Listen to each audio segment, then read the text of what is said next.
What's up, people? Welcome back to the BCMA podcast. It's your boy Lucky from Lucky's Muay Thai. This is episode number 17. If you like the show, please hit that subscribe button, share button, notification bell if you are interested in knowing whenever this content comes out. I am looking forward to putting out more content for you to see, hear, and just completely absorb. In this episode, I got my man, Dr. Ameer Malik, on the show. We're going to talk a little bit of COVID. We're going to talk a little bit of martial arts, and I hope you enjoy that conversation. Now, I was going to start this show with another sort of comedic intro, and I had planned this thing out. I wrote it out, and then I decided better of it because I think I want to get my voice a little bit more out about this. I've gone over and over and over about the Breonna Taylor case. I've read about it, and if you're not going to hold the police officers accountable, then at least hold whoever the legislative person is or person in charge is accountable for this woman's death. She was indeed murdered in her bed while she was sleeping. The doors were burst open. The boyfriend shot because he thought somebody was doing a home invasion. The police officer shot between 20 and 25 shots back. Breonna Taylor was hit 5 times and murdered.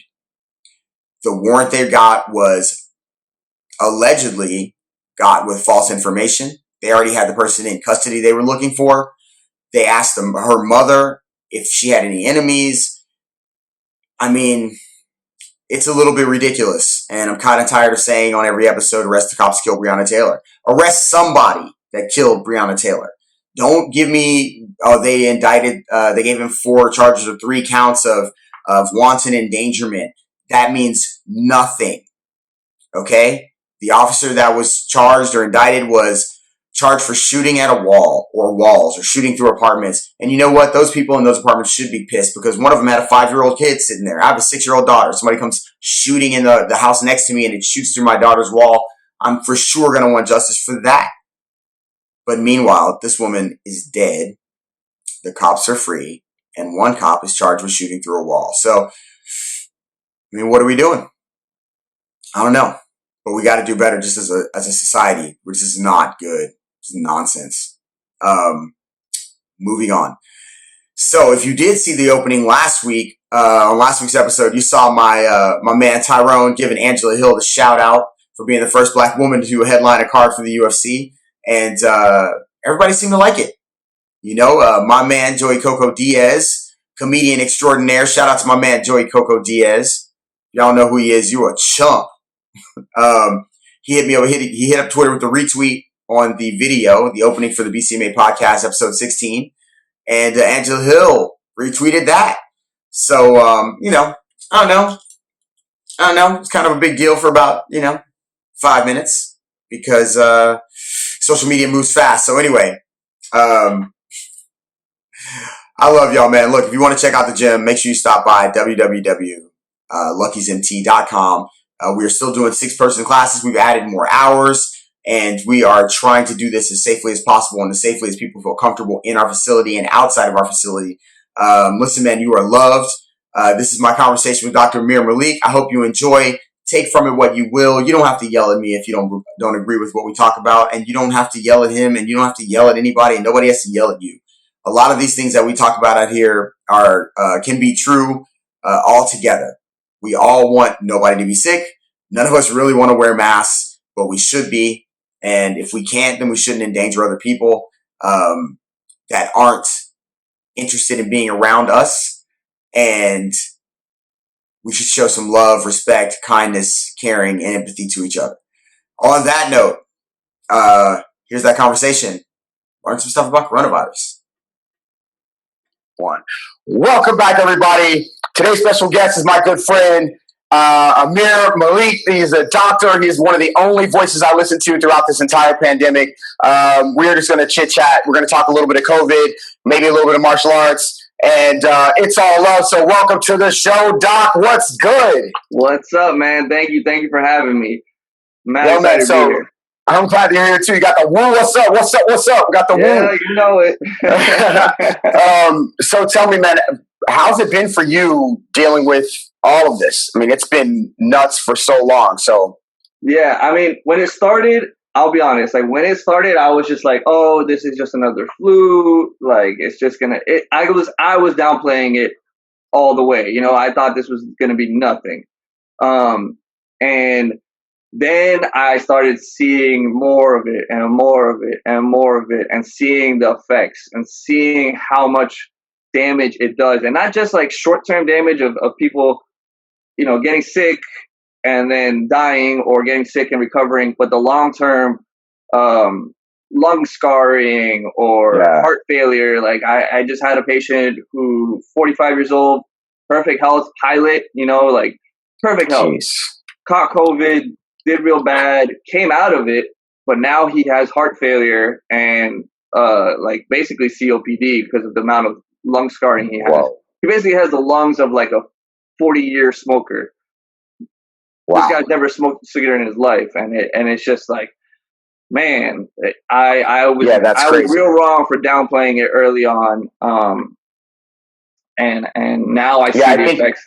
I think a lot of people always are looking at, I mean, not that it's not important clearly, but people are looking at the deaths and not looking at the other issues that go along with it. The long-term effects, and the deaths are big too. I mean, people say it's only 200,000 and compared to like the amount of cases, but it's still 200,000 lives. 200,000, man, yeah. And it's not just the deaths either. Like the other day, I tweeted that about how I had a really rough day with a patient. Yeah, I remember.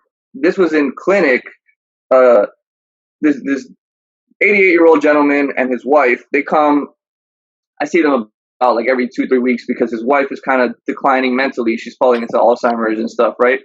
So I like to see them often just to talk and to see how they're doing, and just to, kind of bring up the subject of, hey, we need to start working on goals of care, life will, things like that, which is always difficult conversations. But anyway, she took a real bad turn one day, just out of nowhere, and she was in the hospital. And then they told her, we're going to put her in hospice care, which hospice is like, you got about 6 months to live. Right. We're going to let you go. But the hospice was telling him, like, what we'll do is we'll just take her off oxygen and let her go in about 2 weeks. And he was like, that doesn't make any sense. So he called me, and I was like, that doesn't make any sense, because it doesn't make sense. She's living okay on oxygen, right? Like her vitals are fine, everything was fine. She had a little episode of like pneumonia, basically, recovered from it. So why would you want to just take her off oxygen and kill her? It didn't make any sense, right? So they put her in a rehab instead to try to help her rehab her lungs and walk a little bit more. And she has some underlying dementia, so she does kind of like defecate on herself sometimes. And the rehab was just trying to help build that up, right? Yeah, but control some of that. But because of COVID, he can't visit her. And they are high school sweethearts. They have not spent a day or two apart since 18 years old. They are 88 years old now. That's devastating, man. So this man came to me and was like, I need a referral to a psychiatrist because I'm not doing well. She's in there. She calls me every night crying, and she's demented, so she doesn't realize where she is. She wakes up and she's like, where am I? Why am I in this prison? Right? This man takes a lawn chair to the rehab, puts it at her window, sits at her window with his phone, and like calls her, and then reads a book 6 hours a day for like the past 2 weeks, just to be there for his wife, man. And I'm like, these are the things of COVID that we're not seeing, these are the things that like, that if we don't get this shit under control, if we don't take care of the proper precautions, these are the people that are hurt. Like this man is he's telling me like, all I want is that if she dies, I want to hold her hand when she goes, and he's scared that that's not going to happen. And yeah, man, that's tough. And I've read so many stories similar to that. And I think that people are missing some of the, like, these things are just as important as the high death toll is all of the things for the people that didn't die, who have family that are sick or that they can't see, or that are, alone and have been alone maybe even for months while they're trying to find some recovery. Like, people are missing the big picture maybe. Yeah. And I mean, when it started, when it got bad, we shut down the hospital for visitors, right? We were like, no visitors, right? just patients. So I started seeing these like older patients just sitting there, and they were having a lot of like agitation, and nurses would call us and be like, "Can I get, some drugs to put them down just because they're being angry or whatever." All they needed was somebody to sit there and talk to them and be like, "Hey, I know you're lonely. I know you haven't seen your family, but you're sick, and we're trying to get you better." They didn't have COVID. They had just like I don't know, pneumonia or Right. heart failure or whatever. So I started doing a thing where I would go around in the morning. I would come to the to the hospital an hour earlier, just walk into a room, any room that I knew that there was an elderly patient, and be like, "Hey, do you need help FaceTiming with your child or whatever? And do you want to just talk and this and that?" And at first, you walk in, I got my white coat on, and they're like, "What happened?" And I'm like, "No, Right. I'm just here to help." Like, I'm expecting the worst, right? Yeah. And I did that for a while, but then the hospital shut that down because they had a good point. Like, I'm exposed to COVID a lot. I'm dealing with all these patients, and then I'm walking into rooms to sit with patients. Maybe I'm passing it because we didn't know how it transmitted at the time. Now we know that it's not so much physical touch transmission. Like if somebody coughed with COVID on a table and you touched it, you wouldn't catch COVID. Right. But we know now that it's more respiratory. It's just like if you breathe into somebody's mouth or nose or in their area or even their eyes, that they can catch it. So that's the mode of transmission is coming more and more to light. The thing with science in general is that, especially in a new virus like this, is that we're gonna be wrong a lot. Yeah, it's always changing, man. It's always changing. And so, like people say, well, Dr. Fauci said at first, you don't need the masks. And now he's saying you do need the mask, because now we learned that like you do need the mask, right? The stats have shown that, 87% of states that have masks, the states that have masks, they have a decrease of about 87% transmission. And the states that don't mandate masks have an increase of about 15% of COVID cases. So like the data's there. It's there. And it's been there from other places as well. Right. And masks do something. They might not do everything, right? They might not they're not the cure. And it's not that you're safe with a mask on, but it protects you. It's like, would you want to walk into a battlefield with a bulletproof vest on or butt ass naked? Like, right. Yeah, you're still gonna get shot at, but you might as well have something on to try to protect you a little bit. Exactly. Yeah. So, and then people say like the masks, they protect a certain amount of microns, like the molecule size, right? I don't remember the exact size of the microns, but and COVID is smaller than the average mask will protect against. Like it can go through it. Go through, yeah. Right. But that's the single molecule of COVID. And COVID does not travel in a single molecule. It's an RNA virus. So it travels in clusters. And the cluster sizes are too big to get through a mask. So if a single molecule of COVID went through and it went into your system, you're most likely not going to catch COVID. But if a cluster went through, then the chances are higher. Yeah. So the masks do protect against the clusters, right? It's just like oxygen. Oxygen doesn't travel as an O molecule. It travels as O2. Right. That's just chemistry, right? I don't have time to get into all the chemistry. I know, man. It's all good. I get it. But yeah, so the masks definitely help, and the social distancing helps. Now, in terms of like opening up the country and opening stores and things like that, I do feel like we need to get back to that kind of stuff. Like we've got a lot of. What's funny is let me take to interrupt you, but about that particular thing, it's interesting to me that people are on one side or the other when all these things can all be sort of true at the same time. Right. Exactly. We need to kind of protect each other, especially those people that have elderly or pre-existing conditions. Even though people are being sick that don't have any of those things, we definitely need to protect those people. We also definitely need to get people back working and back trying to build the economy again. All of those things are true at the same time, and the system needing to be changed. All of that is true. There shouldn't be a one side or the other about any of that. Exactly. The world isn't black or white, man. It's there's gray. Everything is gray, and we need to find that balance. Like if you have an elderly parent, or if you have somebody with coexisting condition or something that you don't want to expose, then be more mindful of what you do. But I do think that we need to open the country. But we need to open the country with rules, with restrictions, like wear your masks, Yeah. Don't be that guy at Walmart screaming, I want to buy a shirt. Let me not wear your mask. It's just unnecessary. It's unnecessary. My thing is, I've run into some people. Clearly, I know you've seen, I've seen people on Instagram and saying whatever they want to say about the situation. A lot of conspiracy, a lot of whatever, different things.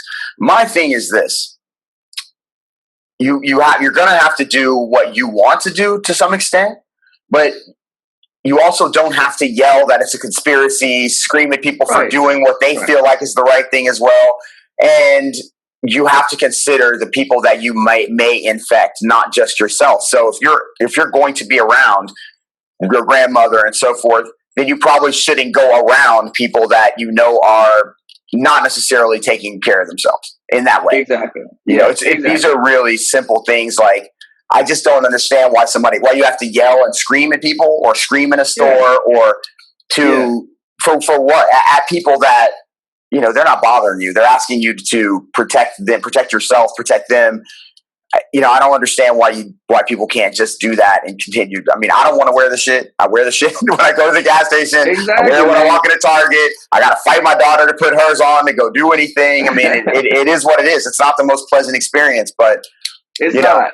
It's not. And people talk about like, well, I'm rebreathing my CO2. Blah. I wear this mask for 14 hours. Dude, I tell people that. I just told somebody that the other day. I literally just told somebody that. I would be dead right now if this was true. It's not. It's not true. There's no effects with these masks, like wearing them long term in terms of CO2 rebreathing. And you're wearing them. I had somebody just tell me something about wearing the mask. It's so bad for you. That I said, man, look, regardless of how I may feel or you may feel, like I'm not a virologist, number one. I'm not a doctor, number two, and at any way. And I haven't seen any doctors, nurses, or other people wearing sometimes double masks, falling out, dying. Like, you can't sit here and tell me it's bad for you if these people are doing it 14 hours. She's like, 14 hours? I'm like, yeah, man, they work 14 hours sometimes, maybe longer. Exactly. And where we are seeing bodies on people who don't wear masks. Like, that's where we're seeing bodies, so if we do everything right, which it's America, we're not going to do everything right. But if we do everything right, I think we could get back to normal in like a year, 2 years time. Sounds like a lot, but what's a year, 2 year in a lifespan of? We have an issue though I don't know. I can't even. There's just so many things going on, and so many different ideas and things being thrown in people's faces, and people are grabbing onto these really ridiculous things. When I think the basic idea is that you want to be respectful and respected as a human being, right? Show love and tenderness and caring and empathy to people, and do things that help your community and your society move forward without infringing on other people's rights and without being a detriment to the society. These are really, really simple things. And I think some of us have lost sight of that. So if you're on one side or the other, if you're shooting at people on one side or shooting at people on the other side, you've lost sight of what we're all trying to do together. Exactly. Right? We're all trying to help. We're all just trying to live. Everybody, every organism in the world, in the universe, almost, you could say, it's trying. Even Corona, the virus itself, is trying to do one thing. It's live. That's all they're trying to do. And we need to just live and let live. Man. Let people do what they do, but don't be the reason somebody else dies. And one of the things with Corona is that, like, with the flu, for example, right? The flu, if you have the flu, you are likely to infect 1.3 people, which obviously there isn't 0.3 people, but, on average, it's 1.3. So if we round it down to one person, that means that if you have the flu and you infect one person and you go that to a factor of 10, you've infected about 10 people, right? Okay, yes. Like each person. So one person is responsible for about 10 people being infected. The coronavirus has got a virulence factor of about 4. So that means that if you infect 4 people, and they infect 4 people, and they infect 4 people. Once you take that to a factor of 10, you've hit about 200,000 people, right? Like, it means that one person is responsible for 200,000 infections. Like, do you want to be that person that's responsible for that? Like, that being said, let's look at it from another angle then. So how many? There's no way of us knowing. There's really no way of us knowing. But would you suspect, or do you have any idea that we may have already, not already, but we've already been running through a wave of people throughout the state, especially Florida, that have already had contracted the disease and gone through it without even knowing? I mean, obviously, there's a lot of asymptomatic people. I think it's very possible that, like, a lot of us have it. I think the latest CDC data showed that it's about 2%. Not 100% showing the number here, but I think it was about 2% of the U.S. population has been exposed to corona and is past it, right? Asymptomatic, no problems to it. Herd immunity, right, which you'll hear a lot, right? Usually herd immunity is about 15%. Right. That's when we're kind of like, okay, there's enough people exposed that they're immune, and the people who will be susceptible to it are immune because everybody else around them is immune, right? Right. So we got a long way to go. And if I agree, I heard Fauci say that 20% yesterday on what herd immunity would be. Yeah. So if we're at 2% with 200,000 deaths, if we say like every 1% is 100,000, we're gonna get to 20%. That's 2 million deaths. Like, it's a lot of dead people, and we want to make sure that we slow the amount of deaths down. Now, I can only speak for my hospital, right? Because I don't work at other hospitals, but we're doing a lot better in mitigating and controlling symptoms and helping people, right? We have a lot of experimental trials going where we take like plasma from people who have had it and put it into people who currently have it and see if it works. And it's showing some promising results. We do the vitamin B12, some zinc, these natural supplements that crazy doctor lady that said that she didn't want to do any clinical trials. She was talking about those zinc and things like that, which is true. We use that, right? Yeah. And we pump them full of steroids. That's also been showing some improvement. But all of this is a small sample size because it's just my one hospital. Right. And which is the problem with that lady, that she said, oh, I've treated over 300 patients with this. One, she treated them in the outpatient setting. So most likely they weren't coming in with symptoms like, they were already hospitalized, right? They were like, okay to go to the clinic and not go to the hospital. 300 people is nothing, right? Yes. Like, the studies that have shown, she was trying to advocate for hydroxychloroquine. The studies that have shown that hydroxychloroquine does not improve symptoms of coronavirus or like do anything basically in terms of helping people with coronavirus are minimum of like 2,000 people. Right. So 300, 2,000, I'm going to take the 2,000, right? Like, for sure, 100%. And hydroxychloroquine is a great drug. It's great for people who have like rheumatoid arthritis or people who've gotten like malaria, things like that. It's a great drug, but it has a lot of side effects. I think again, this is one of those things where it's just lack of information and lack of wanting to find information, right? Exactly. So again, these are situations where all of these things can be true. You can be taking zinc, and you can be doing this and getting these plasma treatments, and there's all these different things and treatments and ways that they're trying to mitigate these situations, and people are wanting to side with pushing one thing or the other thing, or there's no actual cure. Right. And it doesn't hurt to try.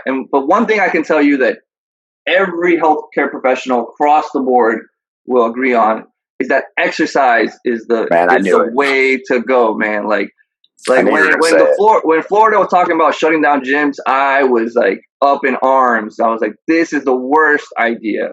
The one thing that we need is people to go out and exercise your lungs, build up your immune system, And on top of that, all the anxiety that people are feeling being locked at home, not having jobs. Absolutely. All of that is maybe not completely taken care of by exercise, but it's definitely mitigated. It's definitely reduced. Yeah, I agree. If you go to like Lucky's Muay Thai and punch the hell out of a bag for an hour, you're gonna feel a lot better than if you were at home. I definitely have noticed that.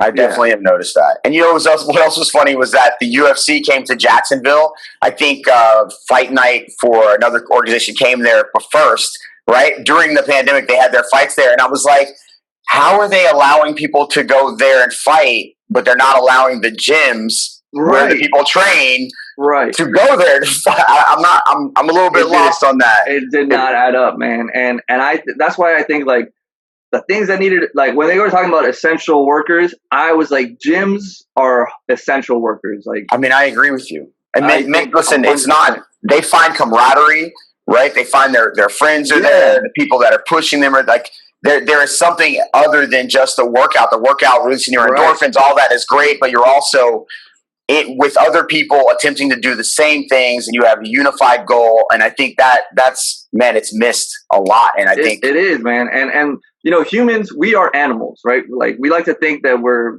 these superior beings, but we're animals. And as animals, we're social. We're very social creatures, and we need that, like you said, camaraderie. We need to have that sense of belonging. We also need to know people identify with what we feel like, right? Exactly. So going to a gym, joining a fight team, whatever, it's like you said, like people come together, and even just being there, you could go and have a terrible workout, but you leave happy because you were there, you saw your teammates, you saw your friends, you got to spar or you got to kick a bag together, even if you only got to do some push-ups, right? You did 100 skip knees and you're like, what the hell, my legs are on fire, but you're like, I can't wait to be back tomorrow and do 100 more. So I was like I was very happy when they finally said like, okay, our bad, keep the gyms open. Man, me too. But yeah, and I think you guys are doing it right with, I know you started with 6 people. I think you're up We're doing 6 people we're doing 8 for the all levels classes because it's both beginners and advanced. So we had to add 2 more slots because it's more people, but we're trying to keep it at 6.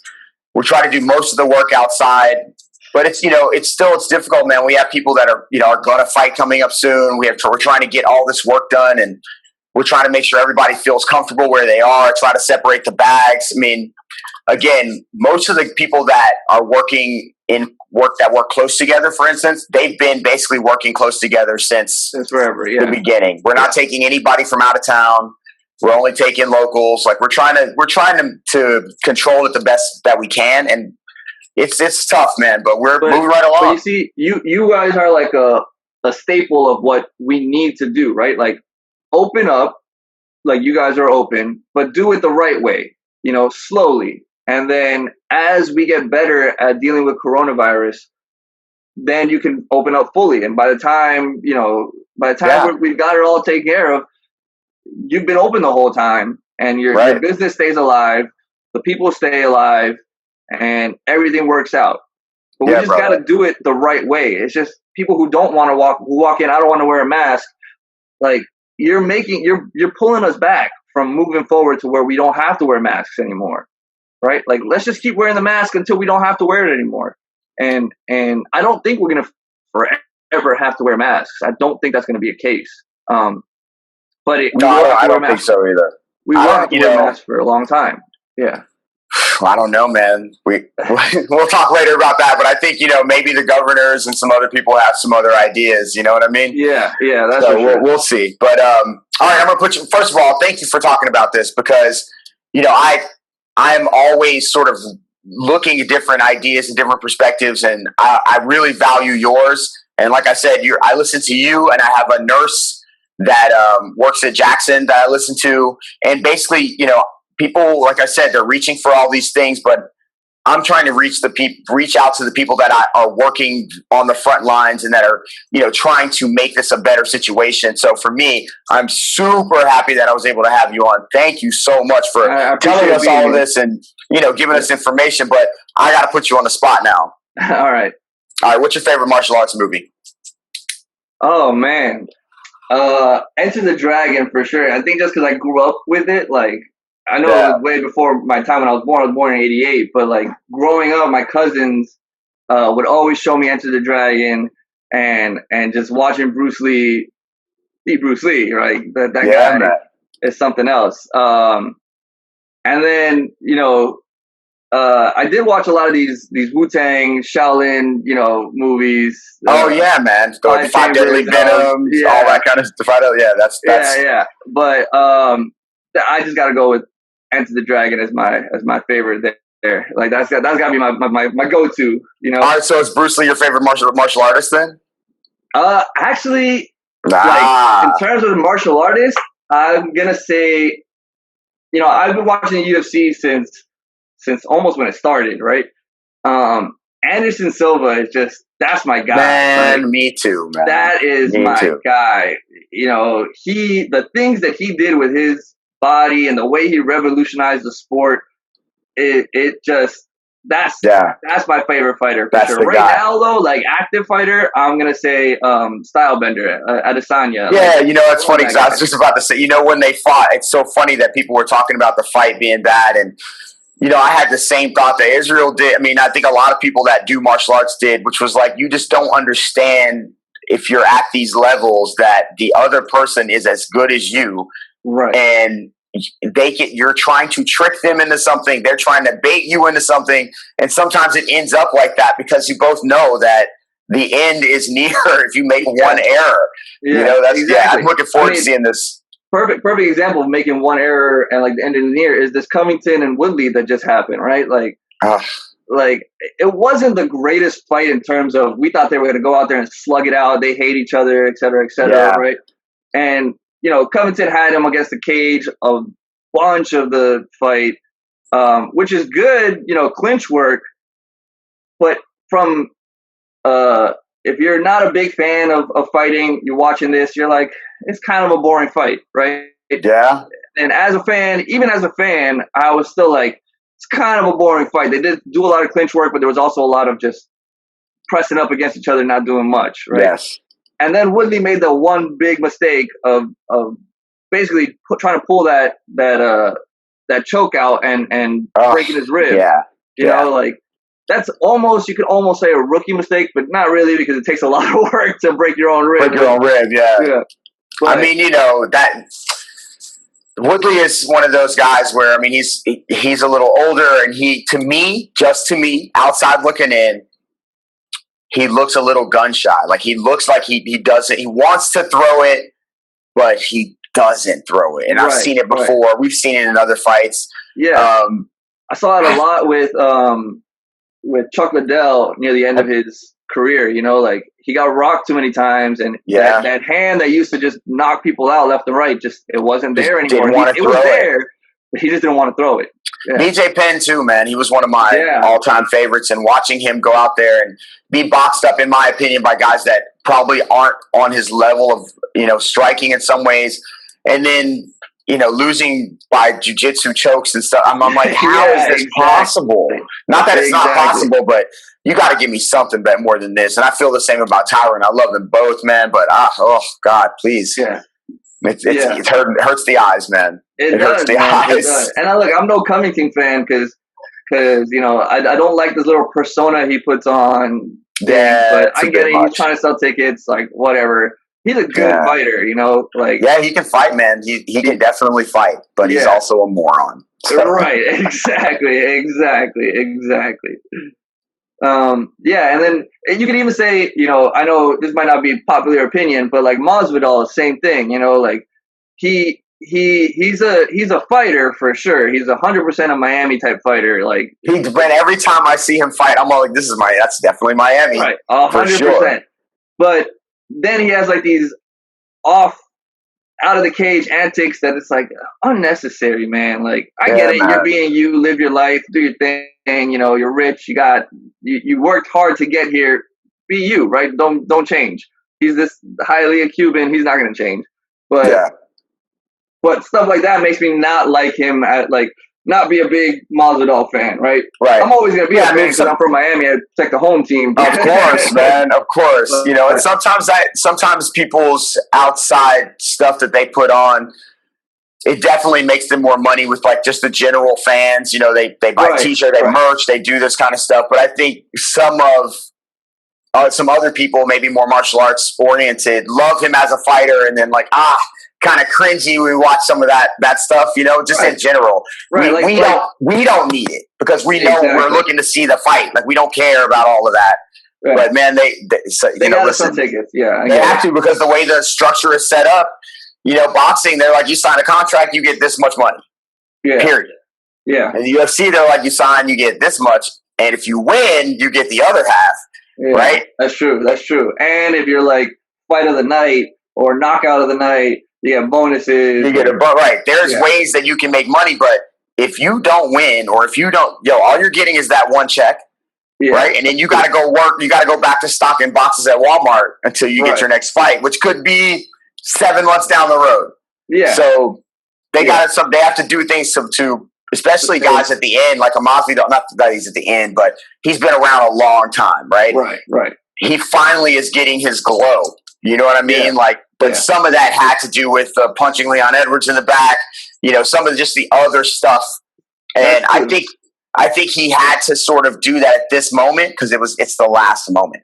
Yeah. It's not to say he's not going to be a great fighter, but he has a little bit of momentum, and you gotta build off of that when you can, and try to, you know, make yourself worth that big paycheck, you know. Yeah, and now it's cringy for us. Yeah, but, it is. You know, because you know, Spider Silva never did that stuff. But then again, like he's in Brazil. Brazil's got millions of fans. He doesn't need to, right? Like he's gonna sell tickets regardless. But Adesanya, he doesn't do that. He dances. He has little dance videos, right? Yeah, he does his little Twitter work and stuff, his little Twitter memes and whatnot. Right. You know, John Jones has got his off-screen antics, but I don't think he's not trying to have those off-screen antics. Hey, man, look, whatever's going on there, I couldn't tell you if I wanted to, brother. But you know, like fighters' life's tough, man.